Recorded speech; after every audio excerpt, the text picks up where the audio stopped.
Hello, children.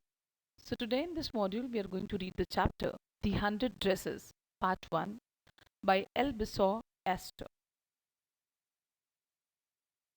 About the author Eleanor Ruth Rosenfeld Estes was an American children's author. She was born in Connecticut on May 1906. Originally a librarian, Estes' writing career began following a case of tuberculosis. Bedridden while recovering, Estes began writing down some of her childhood memories, which would later turn into full length children's books. She died at the age of 82 in 1988.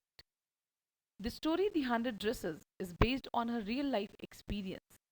As a girl who received Peggy's hand me down dresses, she felt so guilty for not having defended the Wanda character in real life that she wrote the story as both an exercise to assuage her guilt and to encourage others to stand up against bullies.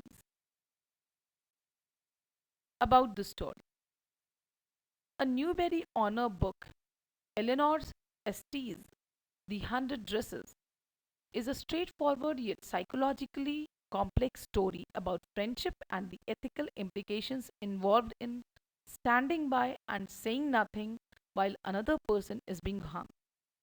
The story talks about bullying and discrimination in a very straightforward manner, without any superfluous description. Although the story was written around 60 years ago, the topic is still quite relevant. The story The Hundred Dresses also raises some serious debatable issues like bullying, differences of people, and meaning of friendship. The author also addresses the importance of unconditional respect for others. The story starts with the characters lacking respect for each other. Then later they realize that although Wanda is poor and polished, she is really no different from them. Thus, the issues of racial and class discrimination are confronted in the story through Wanda's negative experiences in school. And because we learn that Wanda's whole family moves to the big city to avoid being shunned or mocked, we can understand that the issues raised in the story are much larger than just bullying at school. Highlights of the chapter, Part 1. Wanda Petronsky, whose polished name sets her apart from her classmates as much as her address on Boggins Heights, the poor quarter of town. She comes to school every day in the same faded yet clean blue dress. She sits in the last seat in the last row of a classroom, among the troublemakers, as no one prefers to sit with her. She is generally ignored by her teacher and by her classmates.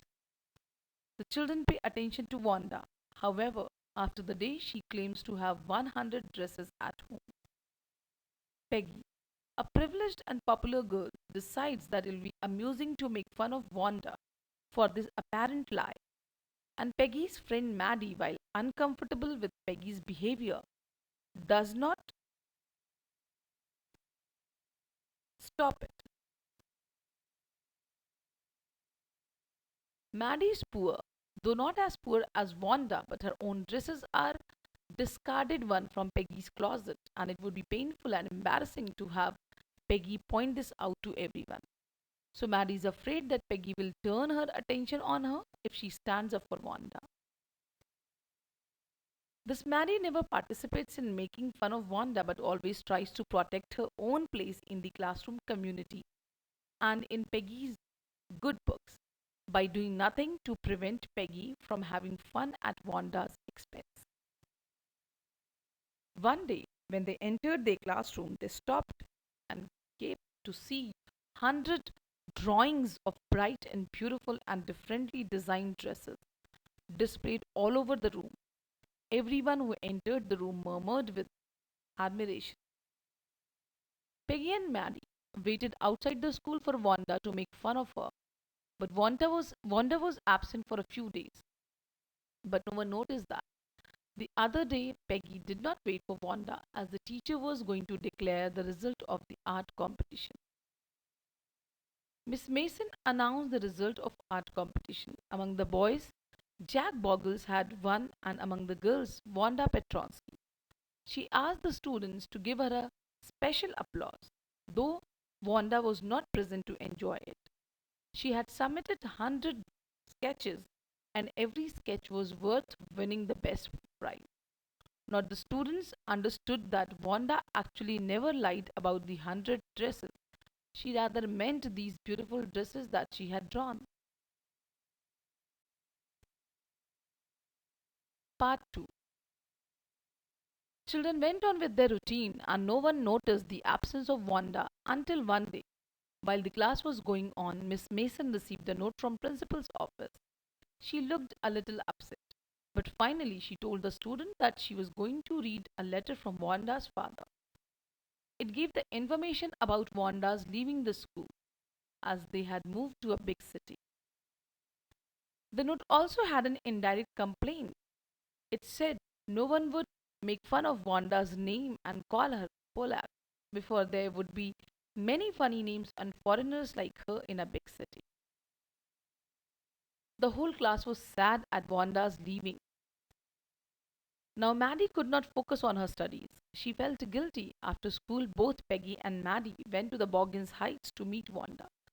They thought to tell her that they were sorry for their behavior and to request her not to move away. But to their despair, Wanda and her family had already left. Maddie, with a guilt-ridden heart, could not sleep that night. She decided then only that she would not be quiet against an unkind behavior from now onwards. She would not worry if it meant being losing Peggy's friendship. She would never make anybody unhappy again. On Saturday, both Maddie and Peggy wrote a friendly letter to Wanda, telling her about the contest and that she had won. They mailed it, they praised her drawings and asked how she liked the new place. In a way, they were feeling sorry. They mailed it to Boggins Heights. After a long wait, when Christmas arrived, the teacher showed the letter of Wanda Petronsky to the class. It stated her feelings for room number 13. She wrote that girls could keep all those 100 dresses because in her new house she had 100 new ones. She wished Merry Christmas to all. On the way, both the girls held their drawings carefully. Maddie reached home, but she felt that she would never see Wanda again. After arriving home, Maddie pinned that drawing in her bedroom to room became full of life and colors. Maddie looked at the drawing and noticed the head and the face of the drawing. It was exactly Maddie. Then she ran to Peggy to tell her about it, and when she checked the drawing of Peggy, which Wanda had requested the teacher to give her, she found that in Peggy's painting, Wanda had drawn Peggy's face. Thus, they realized that Wanda had actually liked them and never hated them, even though they had teased her. So, children, here ends the second part of the chapter. I hope you must have understood it. In case there are any queries, please drop it to me. I'll be solving it. Thank you. Stay home and stay safe.